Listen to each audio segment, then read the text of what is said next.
Hola, buenos días. Saludos, queridas estudiantes de la institución educativa Madre María Mazzarello. La saluda su docente de lengua castellana y de filosofía y líder del proyecto institucional Leamos el Mundo. El día de hoy me dirijo a ustedes y queremos desde la institución educativa convocar su atención también para no dejar pasar una fecha tan importante, una fecha fundamental para nuestras áreas, nuestras asignaturas y para el proyecto mismo. Hoy, 23 de abril, la conmemoración del Día del Idioma. Vemos entonces una oportunidad muy grande de festejar y de celebrar la posibilidad de la variedad, del intercambio cultural, del encuentro con el otro, la palabra a partir de la vida y de la circunstancia que genera la variación como tal. Por eso queremos compartir con ustedes una pequeña presentación y un pequeño ejercicio en donde vamos a estar recordando la importancia de la palabra como tal en nuestras vidas. Tenemos entonces esta presentación que nos va a establecer algunas particularidades acerca del lenguaje. Inicialmente vamos a hablar acerca de los orígenes de la lengua castellana, cómo fue que surgió la lengua castellana como tal. Vamos a estar haciendo énfasis también en algunas escuelas literarias. Tengo que ser muy reiterativo en este caso, son algunas escuelas literarias, quizás las más representativas de la historia, y vamos a mencionar algunos autores con sus respectivas obras y qué tan influyentes fueron en su respectivo momento. Recordamos entonces, esta es una pequeña presentación acerca del Día del Idioma, elaborado desde el proyecto Leamos el Mundo y con el apoyo obviamente de nuestra institución educativa. Vamos a comenzar. Acerca del origen de la lengua castellana, podemos afirmar que su historia se remonta hasta el siglo II a.C. Lo vamos a pensar a través de tres elementos fundamentales, y es su ubicación, el origen y el desenlace. Tengamos presente que el origen de la lengua castellana se remonta también a las actividades geopolíticas de la civilización romana, una civilización que de alguna manera estuvo llegando a casi todos los territorios europeos, y obviamente la península ibérica o la península hispanija, como era conocida en aquel entonces, no iba a ser la excepción. Referente a la ubicación, entonces podemos afirmar que la lengua castellana surge en la zona norte de Castilla, de ahí su nombre. Lengua castellana viene de Castilla. Castilla es entonces Castilla y León, es una comunidad autónoma española referida como comunidad histórica y cultural en su estatuto de autonomía. Se caracterizaba o era nombrado así. Castilla tomaba ese nombre debido a las estructuras arquitectónicas que más se veían y prevalecían en ese lugar. Entonces, Castilla viene precisamente de que habían varios castillos allá, y lengua castellana, su nombre viene de Castilla. Muy bien, acerca del origen de la lengua castellana, tenemos que afirmar que es que en un primer momento lo que se conocía como la península hispanija fue invadida entonces por la civilización romana. Al ser invadida, estos asentamientos que ya tenían algunas manifestaciones lingüísticas, asumen algunos términos o van asumiendo también el lenguaje mismo, el idioma mismo de la civilización romana. Por eso a nuestro idioma, a la lengua castellana, se le conoce como una lengua romance, porque la mayoría o en nuestro propio idioma, en el interior de nuestro propio idioma, se encuentran varios términos cuyas etimologías o cuyas raíces provienen del latín. También fue invadida por otros pueblos, conocidos como los pueblos bárbaros. Estos pueblos eran llamados así porque no hacían parte de la civilización romana. Cuando ellos llegaban a esta península, obviamente también dejaban entonces su legado lingüístico.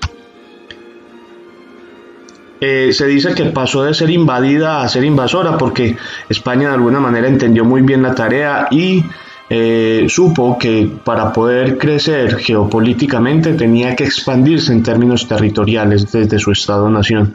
Y esto va a desembocar en lo que nosotros vamos a llamar el desenlace de esta historia, que fue con la llegada de los españoles al continente americano. Con esto se puede evidenciar que el surgimiento, la construcción y el fortalecimiento de la lengua castellana no solamente fue a partir de elementos geopolíticos, sino también a partir de asuntos culturales, de encuentro cultural, de intercambio lingüístico. También se ha fortalecido a través del tiempo y del espacio. Teniendo en cuenta entonces cómo fue grosso modo el origen de nuestra lengua castellana, tenemos que afirmar que esa lengua castellana no se quedó explícitamente en el fortalecimiento de los niveles fónico-fonológico o morfosintácticos, sino que también tuvo la oportunidad de fortalecerse a través de las manifestaciones artísticas que se caracterizaron por dar especificidad o expresar algunas condiciones culturales de las culturas, de los contextos en aquel entonces. Queremos hacer énfasis en que vamos a hablar de algunas escuelas literarias. Estas escuelas literarias tratamos de organizarlas cronológicamente con el objetivo de poder llegar a lo que nosotros conocemos hasta el día de hoy de lo que es la literatura. Entonces, básicamente tenemos 6 momentos importantes que presentan sus respectivas escuelas literarias. Tenemos el clasicismo, la Edad Media, el Renacimiento, el Barroco, el Romanticismo y la época contemporánea. En el clasicismo nos remontamos entonces a la literatura griega. Esta literatura se caracterizaba porque tenía muchas bases desde su idiosincrasia religiosa. La civilización griega tenía una religión politeísta, es decir, creían en varios dioses. Estos dioses tomaban forma humana y era normal que en la literatura griega nos encontráramos con diferentes sucesos o interacciones entre los dioses y los seres humanos. Va del siglo V a.C. Hasta se dice que siglo V después de Cristo, pero sería principalmente antes de Cristo, porque con la llegada del cristianismo ya el sustento religioso cambiaría de manera abrupta. El mayor autor que para algunos historiadores o lingüistas o literatos se pone en tela de juicio la existencia de este autor y que ellos consideran más bien una especie de concepto, es Homero. Homero tiene 2 obras importantes, que es la Ilíada y la Odisea. En la Ilíada se cuenta la historia de Troya desde una perspectiva de uno de los personajes más importantes de aquel entonces, que fue Aquiles. Terminada la guerra de Troya, todos los personajes que participaron en esta guerra procuraban volver a sus diferentes reinos o a sus diferentes tierras.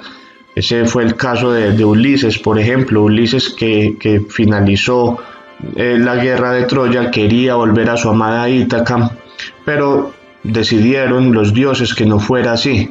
Los dioses decidieron más bien que Ulises y toda su tripulación se desviaran un poco y debido a ese desvío ellos lograron tener un montón de experiencias muy interesantes con diferentes personajes como las sirenas, como algunos cíclopes, y ese largo proceso de volver a su amada Ítaca, a eso se le conoció entonces como la Odisea. Vamos entonces a la Edad Media, también conocido como el Medioevo. Se extiende hasta 1453. En la Edad Media se caracterizaba por establecer una sociedad teocéntrica. Todavía se hacía énfasis en esas historias que se contaban a través de las guerras, de las batallas y de los héroes que salían de allí. Por eso Uno de los textos más representativos es el Cantar del Mio Cid, cuyo autor es anónimo, y la Divina Comedia, que es la máxima representación, es una obra de Dante Alighieri, es la máxima representación de cómo se dibuja o cómo se ideó por primera vez el contexto, el escenario del cielo, del purgatorio y del infierno. Haciendo énfasis nuevamente en que uno de los temas centrales de la Edad Media van a ser los temas religiosos y divinos. En el Renacimiento, entonces, es una pequeña etapa de transición después de la Edad Media. Se diferencia de la Edad Media en que ya no es una sociedad teocéntrica, sino una sociedad antropocéntrica, es decir, el centro y el origen de todo es el ser humano. Por eso las obras de la literatura y las obras de arte buscaban exaltar la condición del ser humano. Uno de los principales autores es Nicolás Maquiavelo con su texto El Príncipe. Está el barroco también, que va del siglo XVII. Aquí quise hacer énfasis en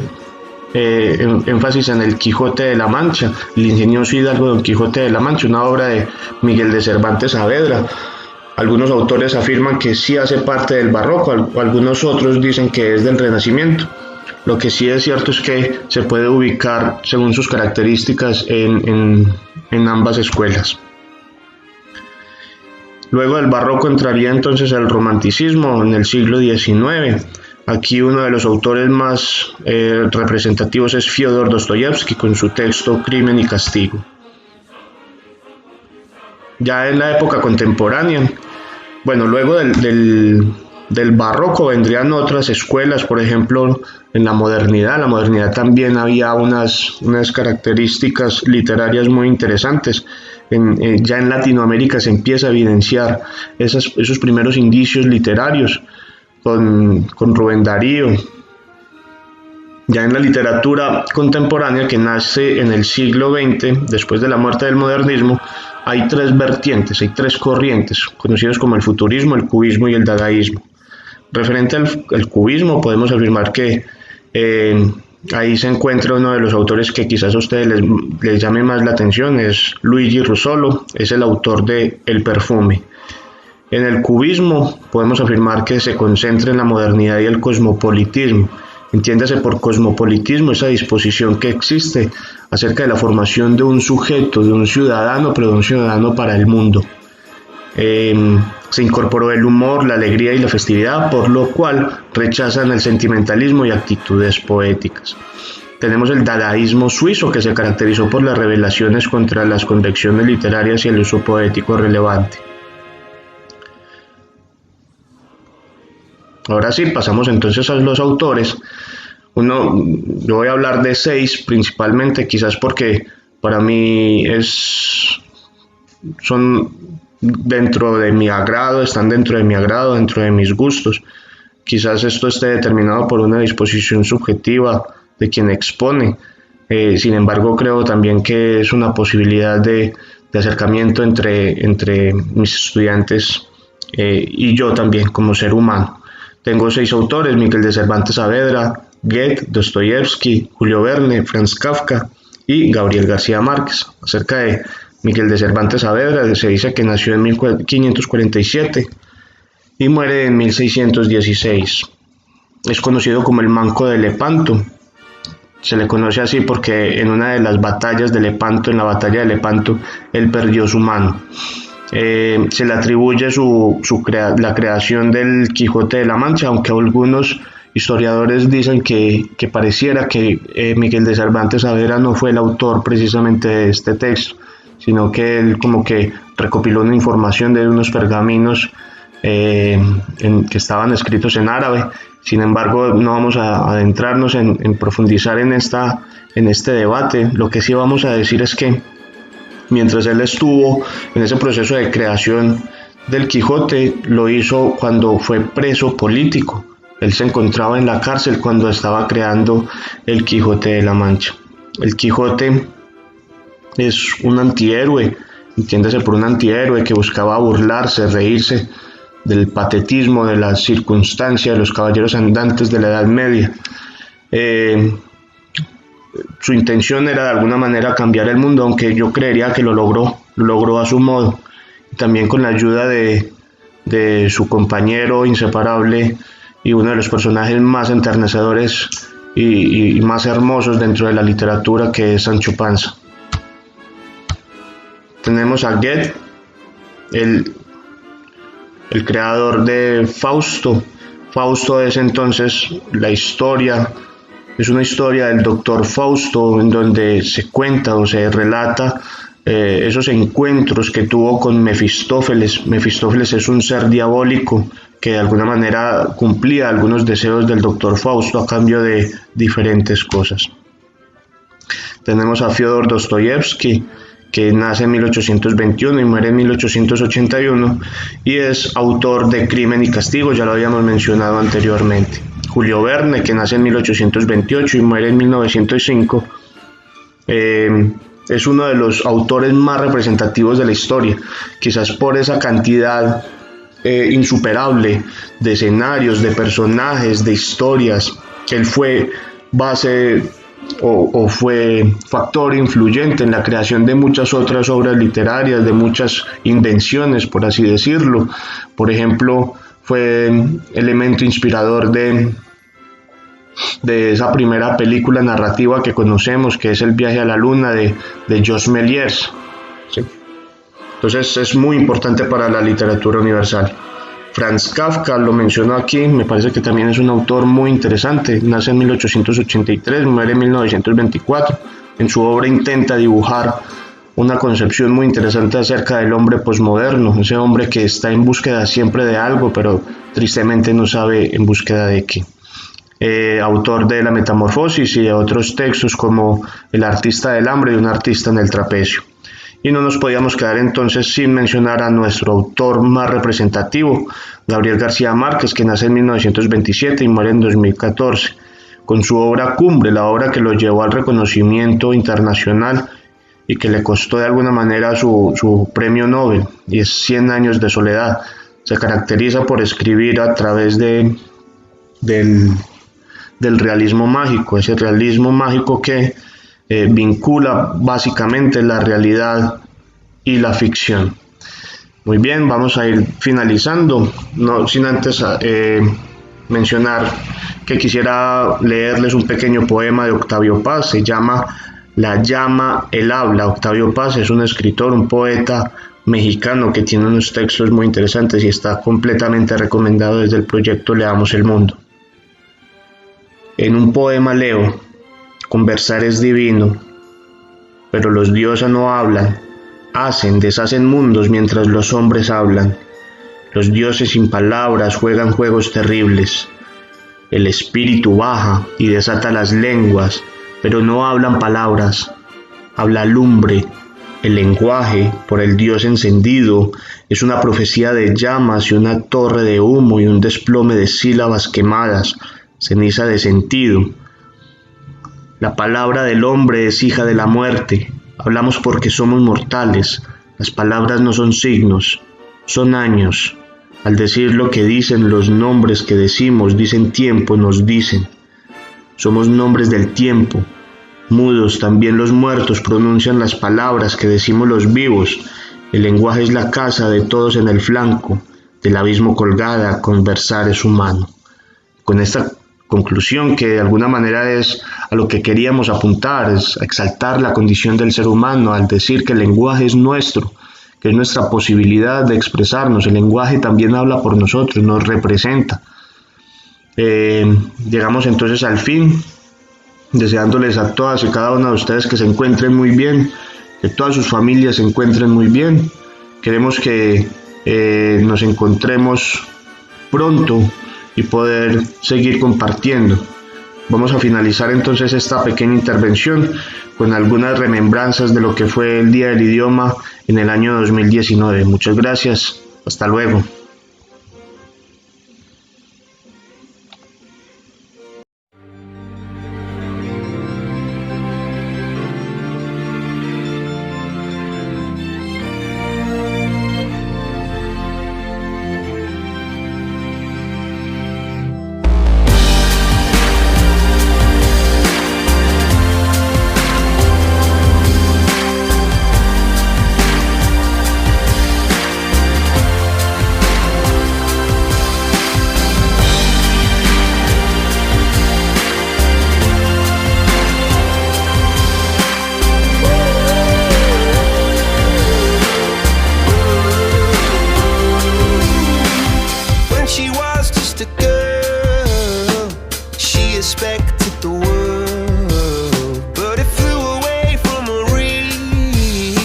She ran away in her sleep.